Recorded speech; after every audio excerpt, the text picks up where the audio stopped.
Well, you're watching the 700 Club. We're so glad you're with us. They were some of the first British settlers to come to America, and the Pilgrims are credited with starting what we now know as Thanksgiving. These devout Christians also helped shape the nation. But what shaped and defined the Pilgrims themselves? Paul Strand went to Plymouth, Massachusetts to find out the answer. What beliefs would lead Pilgrim families to face death and uncertainty in a strange new world so that they could express their faith? You would have to travel back 500 years to a Europe ripe for a revolution, or what would become a world-changing Reformation. The story of America is literally the story of the Reformation. The Protestant Revolt is a DVD series that visits all the historical birthplaces of the Reformation and follows its growth in both the Old and New World. It began in Germany, where Martin Luther preached salvation comes through faith alone. Man didn't need priests or bishops to assure him that salvation. That came from God himself. The ambition of all of the reformers was to place the scripture in the vernacular, in the hands of every man. Pilgrim reenactors in Plymouth, Massachusetts provide a clear view into this new Reformation way of thinking. We don't need the king, priest, or bishop to talk to God for us. We can do it ourselves. Martin Luther then translated the Bible into common language, and because of the brand new Gutenberg press, people could search out the truths of the Bible themselves. And of course it was true that once a person starts reading the Bible, different interpretations happen. And those different interpretations create different movements. As these new doctrines and churches sprang up, so too did religious wars that tore through Europe. After much bloodshed, the kings and leaders came up with a solution. Cuius regio, eius religio, which translates roughly as, whoever's in charge of this region, his religion determines the religion. In England, that meant those outside the king's Anglican church were seen as dangerous dissidents. This included the Pilgrims, whose fierce belief in their God-given right to liberty caused them to flee England and form a new society in the New World. Pastor Eddie Hyatt writes about this in America's Revival Heritage. They did flee persecution in the old world, but they also came to America with a vision for seeing a renewal and a reformation of Christianity and seeing it implemented in this new world.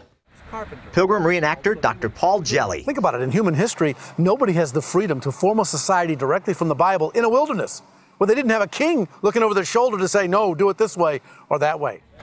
After suffering under the English king, Pilgrims believed it was crucial to form a free society. They were fearful and loathsome of anything that resembled someone having an unchecked, undue amount of power over the citizens.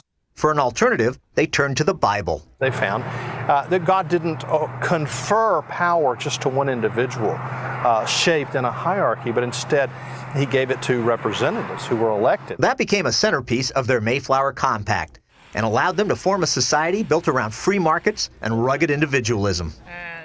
We're all equal in the eyes of God.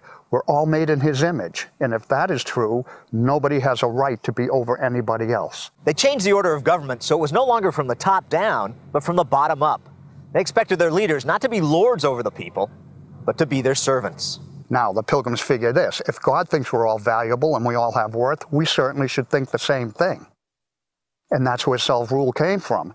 The king shouldn't be in charge, the people should be in charge.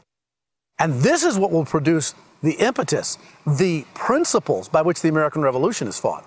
And the Founding Fathers took those principles and wrote the Declaration and the Constitution based on those Christian principles. And so this story is a story that we must cherish and continue to celebrate today. Liberty still matters. This small, hardy band of Christians set the stage for what would become the freest, most prosperous, and some would argue the most spiritual nation on earth, all based on biblical principles. Liberty is the story of the gospel. If the Son shall make you free, you shall be free indeed. Stand fast, therefore, in the liberty with which Christ has made us free.